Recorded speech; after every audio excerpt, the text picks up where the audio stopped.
सरस्वती खंडूड़ी का नमस्कार। मैं मोटिवेशनल का अगला अंक लेकर आप सबके सामने फिर से उपस्थित हूँ। साथियों, जिन लोगों में दृढ़ विश्वास की कमी होती है वही बीच का रास्ता बनाते हैं। ज़रा अंदाज़ा लगाइए कि जो सड़क के बीच में चलते हैं उनका क्या हश्र होता है। दृढ़ विश्वास न रखने वाले लोग किसी बात पर टिक नहीं पाते। आत्मविश्वास और साहस की कमी के कारण वे लोगों का साथ निभाते रहते हैं, या वे उनकी सोहबत यह जानते हुए भी कबूल कर लेते हैं कि वे गलत कर रहे हैं। जो लोग अपना लक्ष्य नहीं बना पाते, उन लोगों में विरोध करने का साहस नहीं होता। एहसास होने के बाद विरोध न करना उस काम का समर्थन करना ही होता है। सफलता पाने का एक अहम राज है कि किसी बात के विरोध में रहने की बजाय किसी के समर्थन में रहो। इस तरह हम समस्या के नहीं बल्कि समाधान के भाग बन जाते हैं। किसी बात पर टिके रहने के लिए दृढ़ विश्वास की आवश्यकता है। आस्था चमत्कारों का इंतजार नहीं करती, बल्कि चमत्कारों को जन्म देती है। बुरे लम्हे हम सब की ज़िंदगी में आते हैं। भावनाओं से उभरकर अपनी आस्था को फिर कैसे कायम किया जाए।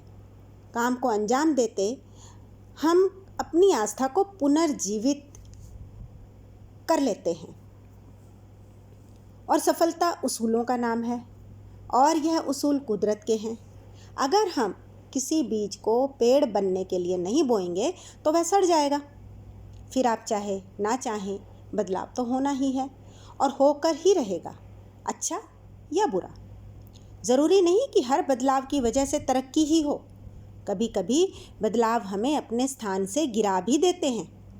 तरक्की के लिए तरक्की करना गलत सोच है। यह चारों ओर फैल रही नकारात्मकता है। यह तरक्की नहीं है, बर्बादी है। सही मायने में तरक्की के लिए सकारात्मक सोच का होना बहुत ज़रूरी है। सफल होने के लिए हमें कारण और नतीजे के सिद्धांत को समझना होगा। हर परिणाम की कोई वजह होती है। वजह और नतीजे का सिद्धांत बोने और काटने के सिद्धांत जैसा ही है। हम जैसा बोएंगे वैसा ही काटेंगे। काटने से पहले हमको बोना पड़ेगा। कुछ पाने की इच्छा करने से पहले कुछ देना सीखिए। कुछ लोग हमेशा पाने की ही उम्मीद लगाए बैठे रहते हैं। पहले बीज बो दें, फिर आप कई गुना अधिक फसल काट पाएंगे।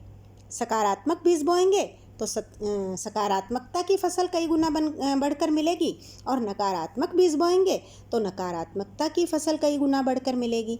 किसान जानता है कि जिस दिन बीज बोया जाता है उसी दिन फसल नहीं काट सकता। यदि हम बीज कम बोएंगे तो फसल कम काटेंगे, अधिक बोएंगे तो अधिक काटेंगे। हमारी ज़िंदगी का सच भी यही है। जंगली घास फूस अच्छे बीज बोने के बावजूद उगेंगे। इसलिए निराई का काम जारी रहना चाहिए। धन्यवाद।